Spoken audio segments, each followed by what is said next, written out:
The Hyundai Kona is a car clearly designed to sullen design. It's not that rewarding to drive, thanks to lifeless steering and a 1.0-liter engine that isn't as flexible as the small units in some of the car's rivals. The ride is unsettled on the larger wheels that come on many versions, and there's not as much passenger or luggage space on board as you'll find in some competitors. There's an EV version coming that could be a standout car in the class. As it stands, though, the Kona is in the middle of the pack if you're after an alternative to a Nissan Juke or Renault Captur.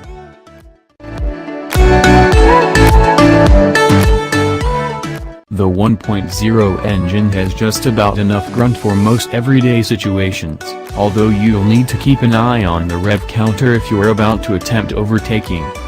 That's because the 3-cylinder turbocharged engine has a pretty narrow power band. Hyundai claims peak torque between 1,500 revolutions per minute and 4,000 revolutions per minute, but it feels like it starts about 700 revolutions per minute higher than that.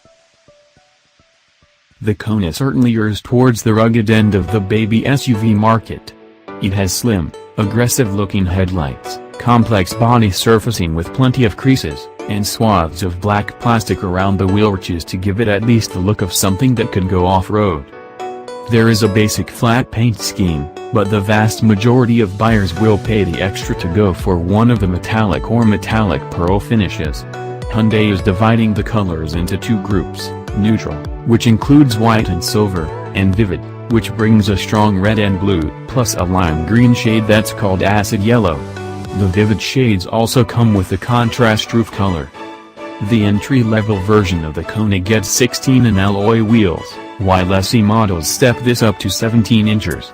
Everything above that gets 18-in rims, which look suitably chunky under the plastic-clad arches.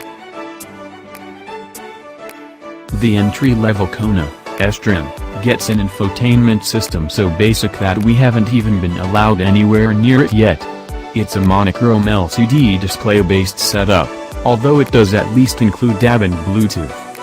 SE editions get a 7-inch color touchscreen system, incorporating plenty of phone connectivity with Android Auto and Apple CarPlay.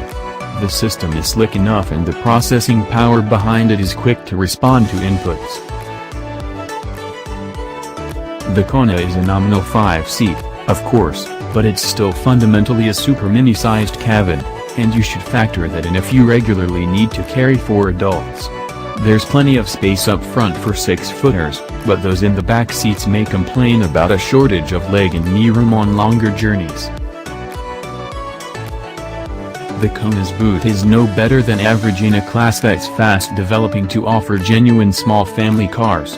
In anything other than S-Spec, so with a space-saver wheel, the boot capacity is only 334 liters, that's a world away from the likes of the C3 Aircross, which can offer up to 520 liters when its strict rear seats are pushed fully forward.